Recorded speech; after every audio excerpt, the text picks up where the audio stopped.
Hi all, this is Katie Kimberly, and the digital library that I chose for this presentation is the Van Gogh Museum Library. I know this web page looks minimalistic, and looks like there's not a lot going on here, but looks can be deceiving. There's a plethora of art, documents, articles, books, journals, letters, and auction catalogs to look at, along with the collections themselves. The mission of the museum is the Van Gogh Museum inspires a diverse audience with the life and work of Vincent van Gogh and his time. The intended user communities are as follows: visitors from around the world, artists, Van Gogh enthusiasts, the museum board and advisors, the supervisory board, the management team, curators, head of collections, archivists, historians, scientists, researchers, restorers, donors, sponsors, and partners. All right, and so the first collection we're going to go look at is the archive.org Van Gogh Museum Digital Library. This is made up of books. As you can see here, you can search using the basic search, using the advanced search. You can search by metadata. You can search by text contents. You can also sort by the different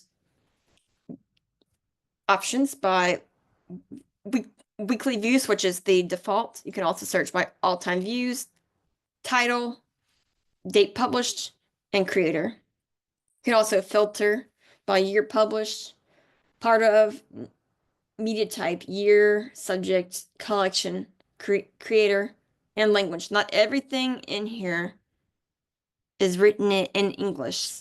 There is some text written in Dutch and French as well. And not everything in this collection here has to do with Van Gogh. Like you see, there's a book about Manet. There's some drawings by Van Gogh. I want to show you an example of one of the books on here. As you can see, there's chairs, there's different furniture, there's all kinds of cool things, and then there's text, obviously, provided in the digital scans of this book. There's also the knowledge and research webpage, which is the expanded version of the archive.org webpage.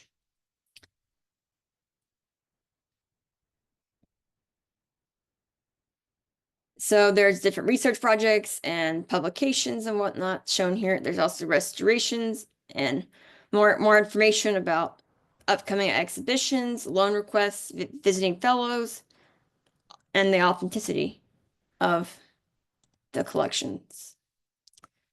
Alrighty, and then we're going to go to the other set of online collections that are available on the main web page.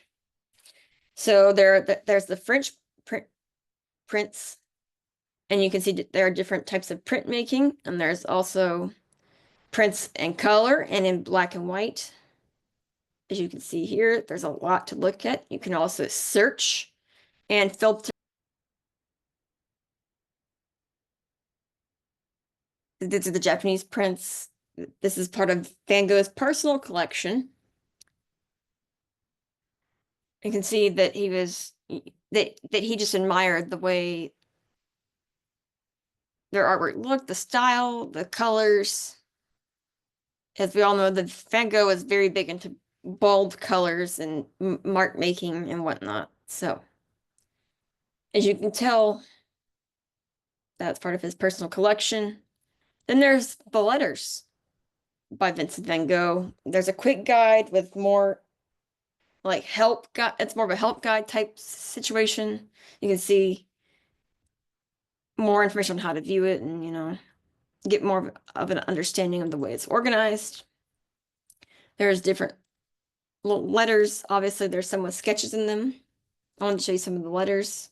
So this is to one of his acquaintances or friends or people in his life, Betsy. And see, you can see his sketches are in there too, with notes. And then looking at the top here, the tabs and links up here, there's an advanced search, and you can do a basic search by keywords or numbers, which is really neat. There's a lot to look at as well, as you can see. There's a lot of letters. Then we get into Joe Bonger's diaries. There's 4 of them. And then like you can see the different the different people that she writes about or talks about or discusses within her diaries. And as you can see on the left of the introduction page, you can see that the left side is in English and the right side is in Dutch. You can also turn on the annotations toggle, and you can see different notes and whatnot based on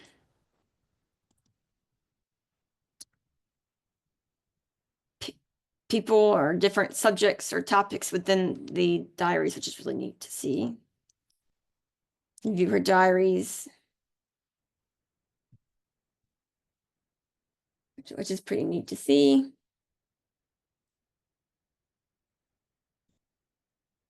There's also Van Gogh Worldwide, which is it's another resource for Van Gogh's artwork.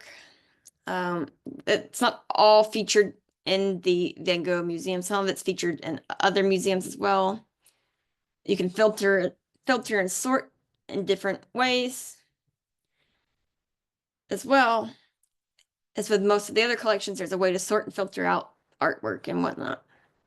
As you can see, there's different time periods and the way Van Gogh attributed to it, or if he did or not, or they're not sure. You can view through the different collections and museums. You can see the different locations of the collections. Obviously, you can see the materials used, the object category, support, techniques, subject, and research type, which is pretty cool.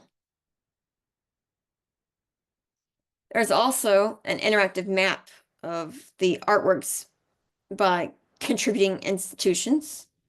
There's news articles, and there's artworks sorted by the period and by object category on the main page as well. There's also founders and sponsors and whatnot, and folks that contributed to this entire website who have helped to make this all happen. As without them, this would not exist. So it's important to take note of. You're also provided with the hyperlinks down here to go to some of the collections I just showed you. There's practical information about booking a study room and accessibility for that. There's also a catalog. I hope you all enjoyed this presentation. Thank you for sitting here and enduring this presentation.